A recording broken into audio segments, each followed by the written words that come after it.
Welcome to the course Animal Diversity 1 Biology of Non-Chordates. Myself, Dr. Sneha, Assistant Professor, Department of Zoology, St. Joseph's College for Women, Vishakhapatnam. Uh, as a part of this topic, fourth unit, we are talking about 4.3, which includes phylum Arthropoda, its general characters and classification. And the content includes the general characters of phylum Arthropoda, followed by we're going to discuss about a detailed classification, how the phylum Arthropoda is further divided into various classes, subclasses, and various orders. After studying this topic, you can able to identify and explain the key general characters of arthropods, including exoskeleton, joint appendages, and segmentation, etc. You can able to describe the functional significance of major systems of arthropods, like its a respiratory system, its circulation, and excretion in arthropods. You can able to differentiate the major classes of phylum Arthropoda, class Insecta, Arachnida, Crustacea, etc. based on its morphology and habitat. You can able to classify arthropods up to orders with suitable examples and demonstrating the understanding of taxonomic hierarchy. So let's start with the general characters of phylum Arthropoda, its habit and habitatic conditions, as the phylum Arthropoda is the largest phylum in the entire animal kingdom. If you're going to even see the entire invertebrate and as well as vertebrate category, so this is what the largest phylum. And the arthropods are found everywhere. That means wherever they can live, they can survive, such as it might be terrestrial, aquatic. In aquatic also, both marine and as well as freshwater, and even in the aerial environment, such as like insects, actually we can clearly see, right? That is what they can live in each and every habitable environment. uh, Most of the arthropods are basically free living, and few of them are parasitic arthropods are also even present, and few of them are even going to exhibit symbiotic forms of arthropods are also present. Coming to their body organization, body is going to exhibit bilateral type of symmetry. They are triploblastic in nature, and even the body is divided into segments.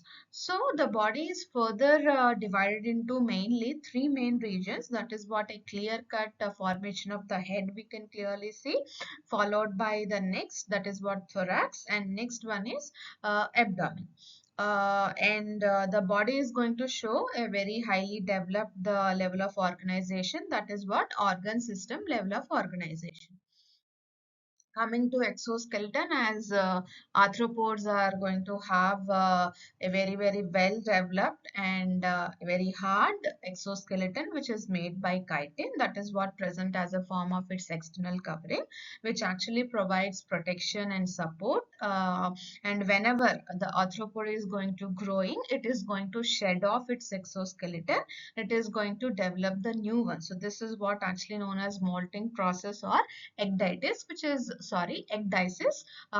very commonly seen in arthropods. Coming to appendages, so that is what even the meaning of arthropoda word actually means.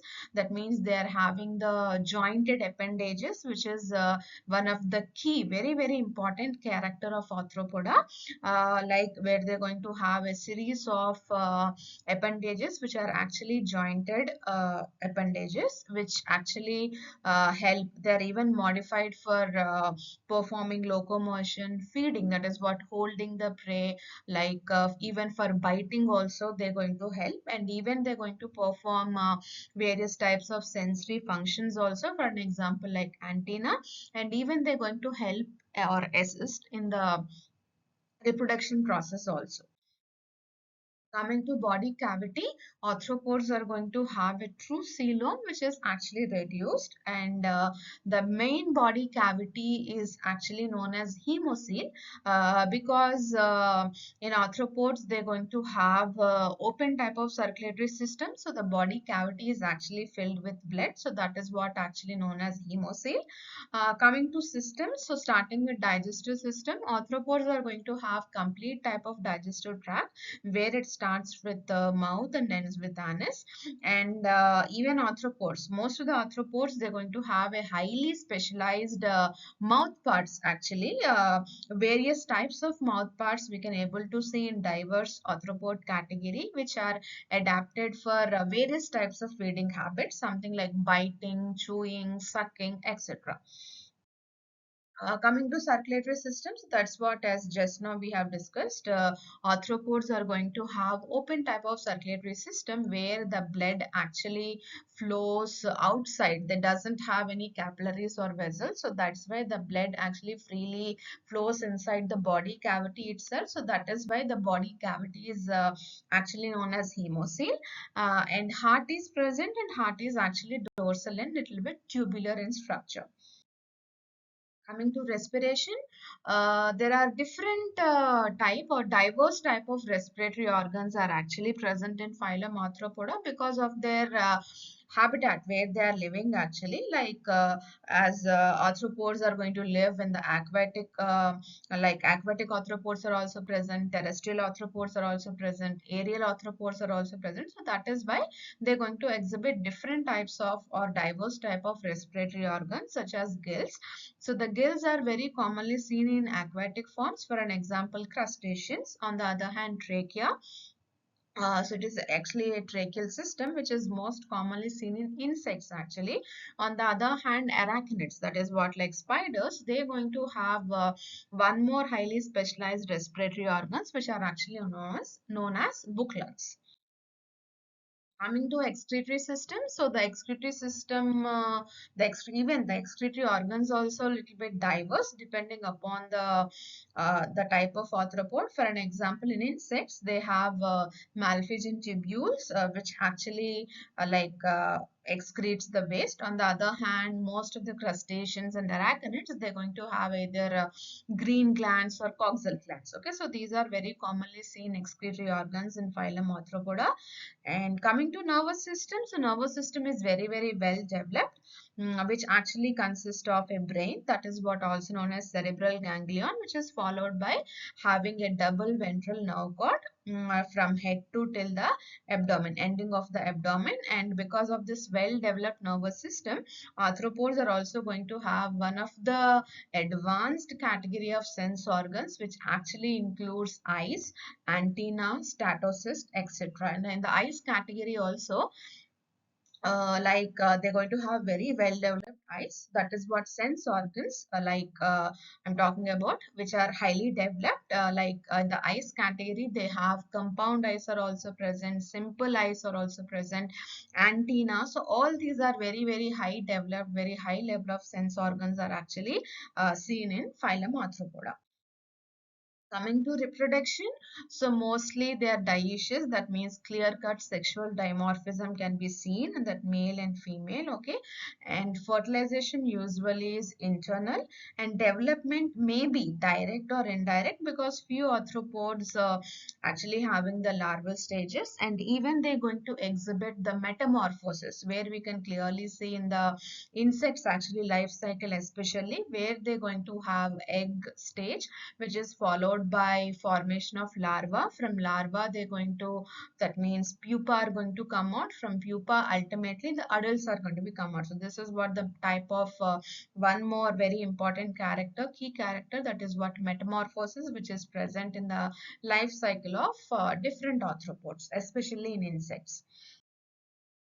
Coming to its growth and development, the growth, that is what in the initial slides also we have talked about, because presence of that rigid exoskeleton, most of the arthropods, they're going to grow with the help of molting process, that is what known as ecdysis.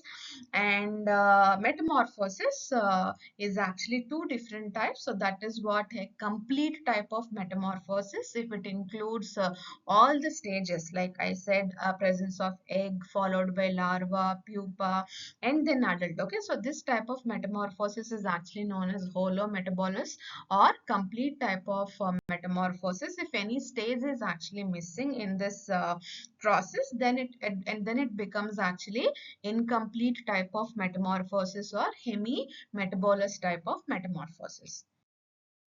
Coming to economic importance, so in arthropods, we have both beneficial arthropod category and as well as even harmful arthropod category also. As a part of beneficial arthropod category, they have one of the important thing that actually happens on the earth, that is what pollination. So as all of us know that honeybees are one of the very major source which actually acts as a pollinator. So most of like more than 80 to 90% pollination which actually happens on the earth, it is because of the honeybees. And even we can clearly see some of the, not only that, even honeybees are also known for production of the honey. Likewise, even silkworms, so economically important insects, they are basically silkworm is known for production of the silk, and as well as the food source, the aquatic arthropods such as crabs or prawns, they are of very huge demand as a part of food source. Okay, so all these comes under the beneficial part where the money can be generated. And as well as coming to harmful category, we can have both pest category, like cockroaches, these locusts, which are very harmful and they're going to cause lots of nuisance actually. On the other hand, even we can have that vector category of arthropods, where they are known for carrying the diseases from one animal to another animal, or one human being to another human being. So we can see a very diverse types of vector category is also present in this phylum Arthropoda. And the best known example for the vector category is mosquitoes. So next, starting with the classification of phylum Arthropoda. So phylum Arthropoda is further classified into three subphylums. That is what subphylum 1, Trilobatomorpha, subphylum 2, Chelicerata, and subphylum 3, Mandibulata. So starting with subphylum 1, Trilobatomorpha, which actually represents that this is the extincted class of phylum Arthropoda, which already extincted group actually. So all members are completely marine in nature, and they were bottom dwelling, that means the benthic type of category, which lived during the Cambrian to Permian period. The body was divided into three longitudinal lobes, as you could clearly see the same thing in the diagram. As you could see, this is what the one lobe followed by the second and three lobes. The body is divided into three lobe-like structures, right, which are separated by the presence of the two grooves like things here, right? And a very well developed head region is also present. See that this is the head which is actually present in this extincted group of Arthropoda, right? And even they're going to have one pair of antennae. You can clearly see this in this fossilized form. And even the body, most of the body is actually having further divided into segments, right? See the segments also clearly seen here. And the example for this category is Triathras and Dalmanitis. Okay, so this is what about subphylum 1, Trilobatomorpha. Following the second one, that is what subphylum 2, Chelicerata. So the name itself is indicating made by two words, that is what Cheli and Keros plus eta. So the claws which are actually having very sharp horn-like groups, that is what the name is indicating. Where the body is actually divided into two main regions, that is what see this is one, that is what prosoma or cephalothorax region, where the head and as well as thoracic region, they both are fused with each other. So this is what the first part. part, and second part is known as opistosoma, which actually includes the abdominal part of the particular arthropod, right? So, and the chelicerae, so that is how the name actually came. The chelicerae is basically the first pair of appendages which are located, see here, in front of the mouth region, which are highly specialized for the purpose of the feeding. That is what a very horny claw-like appendages they are. And even after this, a second pair of appendages are present. So that is what known as pedipalps, which are actually located behind the mouth. And true jaws and antennas are completely lacking in this subphylum, and most of them are terrestrial and predatory in nature. So this subphylum is further divided into various classes. So the class 1 is Merostomata, which actually exclusively includes the aquatic, and most of them, all of them completely are marine, and they're going to have the eyes actually. They're going to have the simple and lateral, like median. Two different types of eyes are actually present. One is the simple eyes, which are actually present in the middle area of its body. On the other hand, towards the lateral sides, they have compound type of eyes, and 5 to 6 pairs of abdominal appendages are actually present, and which are actually modified into gills because of their aquatic nature. They are actually modified as a gills, that means as a respiratory organs. And abdomen is going to end with the formation of a sharp needle-like thing. You can clearly see here in the same thing in the picture, which is known as actually telson or the spine, which is most commonly seen in this class. And excretion happens with the help of coaxial glands. They don't have any Malpighian tubules, but they have the coaxial glands as a excretory organs. So this class, Merostomata, is further divided into two subclasses. So that is what subclass 1, Xiphosura. The example for this category is Limulus, which is commonly known as horseshoe crab. So that is what this king crab, which is very commonly known as. And subclass 2, Eurypterida, and the examples for this category is Pterygotus, etc.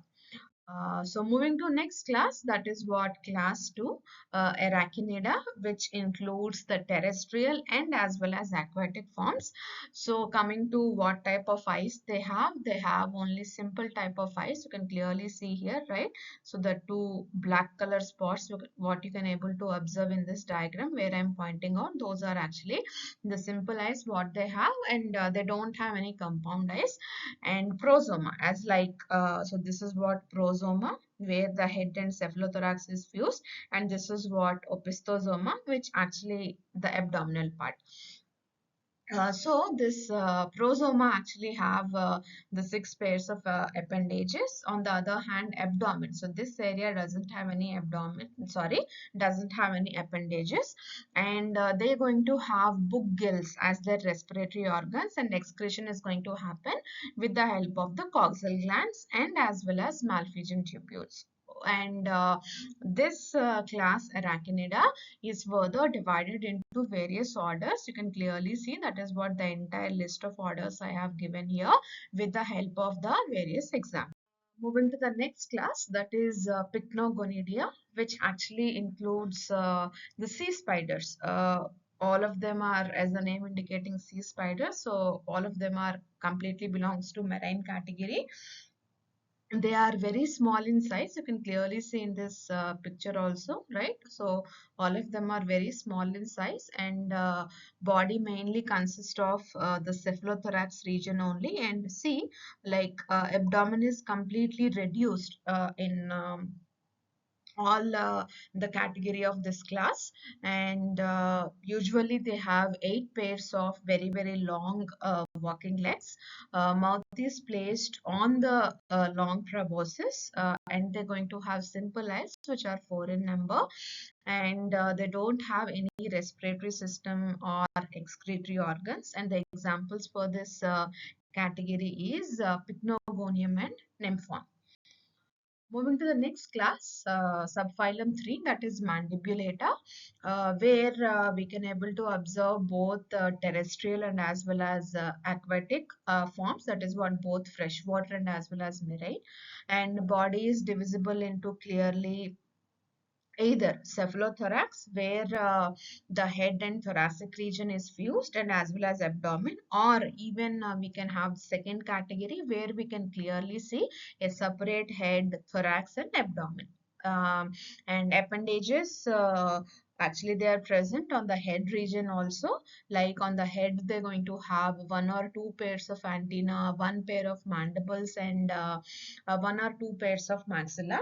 And eyes usually compound type of category, and respiration either by gills if they are aquatic, and if they are terrestrial, it is by presence of trachea. Excretion is again having either malphizian tubules or green glands, and develop usually indirect because it actually involves various types of larval stages. So coming to its further classification, so this subphylum is further divided into various classes. So starting with class 1, crustacea. So mostly all of them are aquatic. So generally they are majority they are marine, but very few freshwater forms are also even available. And most of them, majority of them are free living, but still fewer parasitic forms are also present. And the head is often joined, that is what forming the cephalothorax region. So this is entirely see, so this is the head part and thoracic part where they both are fused with each other to form the cephalothorax, which is followed by the next part, that is what the abdomen. And so this cephalothorax region is often covered by a very hard layer, thick layer, that is what known as carapace. It is made by chitin, which is obviously hard, and apart from this, they're going to have that limey exoskeleton also. And the head is divided into 5 different segments, which actually bears uh, a pair of antenna, a pair of mandibles, you can clearly see in the picture, and two pairs of maxillae. And the other appendages which are also present, mostly they are biramus category C. They are further divided into 2 different branches here. So that is what biramus type of appendages, which is also present in this class, crustacea. And respiration either by gills or with the help of general body surface. And the coelom is highly reduced in this class, and it is present as a form of hemocoel. And excretion either by maxillary glands or green glands, and sexual dimorphism is very common. And development as it is indirect, so it includes the larval stage, that is what nauplius type of larva is present. And the examples for this class is cancer and carcinus. Coming to second class of this subphylum, that is what class 2, Chilopoda, where it includes centipedes. That is what, see the in the diagram, where they're going to have the legs, which are basically 100 in numbers. That is why they are commonly known as centipedes. The body actually flattened dorsoventrally and clear-cutly divided into a head, and a very long trunk is actually present. And head bears, see, a beautiful a pair of antennae, you can clearly able to observe here. And apart from this, followed by even mandibles and maxilla are also present. And legs are one pair, that means in each segment, see the body is further, the entire trunk is further divided into segments, and each segment contains one pair of legs. And in this class, they're going to have a poison claw basically. So the first pair of legs, what you can clearly see in the starting, so they are modified basically as a form of poison claws, and they are completely carnivorous, and they are one of the very active predators of this phylum. And the examples for this is Scolopendra, etc. Moving to this third class, that is what Symphyla, which actually includes green centipedes, which are commonly known as green centipedes, and they're completely terrestrial, and most of the time they're going to found in damp places, which actually having that little bit moisture, shady. So that's where they're going to live. And the body is slender, and it is divisible into head and as well as trunk.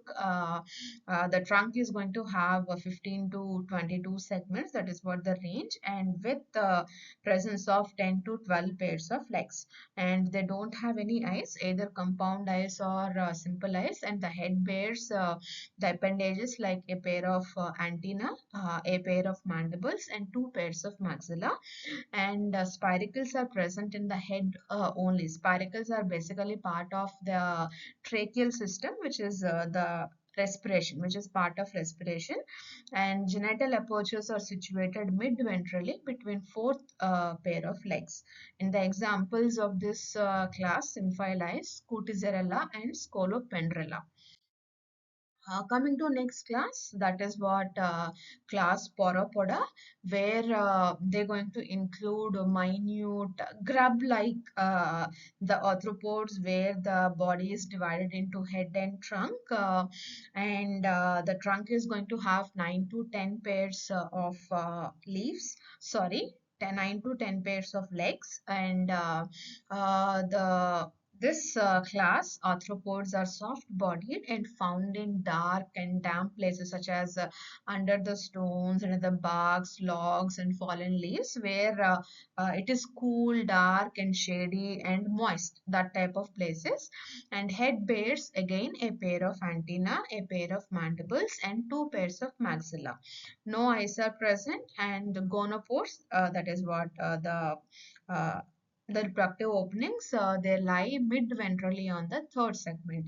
And the examples for this class is Poropus and as well as Decaporopus. Moving to next class, the fifth class, that is what Diplopoda, and these are very commonly known as millipedes or thousand leggers. You can clearly see the leg number, right? They are very huge in number, and the body is elongated like a cylindrical, the pipe-like structure. See, and even see when they are disturbed, they are capable of rolled up. That means that is one sort of protective mechanism. So the body is completely rolled up like a ball. That is also present in this class. And the body is clearly divisible into head, thorax, and abdomen. And the head is basically five segmented. On the other hand, thorax is very small, actually, like four segmented thorax is there. On the other hand, the remaining entire very huge segment number, that is what, something like 20 to 100 segments are present in this entire long abdomen or the trunk part. And head possess the appendages as usual, like one pair of antenna, one pair of mandibles, and one pair of maxilla. On the other hand, the thorax segment have only one pair of legs. On the other hand, abdominal segments, the remaining this entire length, that is what abdomen or the trunk, which is again divided into a series of segments, as you could clearly see in this diagram. See how beautifully it is segmented. And so in the abdominal region, the segments, each segment is going to have basically two pairs of legs. So that is why this is known as actually millipedes or thousand legs. So because of this region only, they're going to have this many number of legs. And so in this category, they don't have any concept of poison claw, and they're completely herbivores actually in food nature. And the examples for this category is Julius. Moving to next class, very important class and the largest class also in the entire animal kingdom, that is what class Insecta, and they are air breathers. Most of them are actually terrestrial, and rarely aquatic insects are also even present. Body made up of clear-cutly divided into head, thorax, and abdomen. So almost all head contains actually six fused. As you can clear-cut segmentation might not be seen because they are fused with each other. On the other hand, thorax is going to have three segments, and the remaining segments, something like up to 11 segments, are present in the abdomen. And the head bears a pair of compound eyes, a pair of antenna, and mouth parts are highly specialized in this class. They are meant for chewing, biting, piercing the food, sucking, siphoning. So all these are different types of mouth parts are actually present in this class. Very diverse mouth parts are actually present. And thorax with three pairs of jointed legs, as you could clearly see here in this picture. See very beautifully the jointed legs, but three pairs of jointed legs. That is what key character of this class. And even they're going to have one or two pairs of wings. They might be present in majority of insects, but some insects are also present as wingless insects also. And but on the other hand, the abdomen doesn't contain any type of appendages. Only head and as well as thoracic region are going to have the appendages. So in this class insecta, that doesn't have the liver, but they have salivary glands that are generally present. The body is, so sorry, the heart is actually elongated, tubular in nature, and it is divided into eight chambers, and respiration occurs with the help of tracheal system, excretion with the help of malphizian tubules, and they are unisexual in nature. Fertilization is internal, and development is direct or indirect. But mostly in insects, they're going to have a very complicated metamorphosis process. So that is how the egg, larva, pupa, all these stages are actually present. So the best known examples for this category is all the insect categories comes under this, like locust, grasshopper, mantis are very few as examples. So this is about the entire classification of phylum Arthropoda. So now coming to summary. So in general characters, if you want to summarize, so they're going to have mainly jointed appendages, and as well as they have chitinous type of exoskeleton. They have open type of circulatory system. Hemocoel is present. That is what the body cavity is filled with blood or hemocoel. And respiration via gills if they're aquatic. If they're terrestrial, they're going to have the tracheal system, and as well as book lungs, which is most commonly seen in spider category. And as we already discussed, this is what the largest and one of the most diverse phylums in the entire kingdom Animalia. So coming to the summary of the classification. So the classification of phylum Arthropoda is actually based on body division, the number of legs, and what type of appendages and where they are living. Because these are the key characters, like the body is clear-cutly divided into head. The presence of thorax is not actually present in the previous phylums, and appendages also. So these are the key characters, and this is what the basis for dividing this phylum Arthropoda further into various subphylums. Okay, as we have discussed that the class Insecta is the largest class, not only in the phylum Arthropoda but even the entire kingdom. So these are the references what I cited for this topic, the general characters and classification of phylum Arthropoda. And thank you for listening to the class.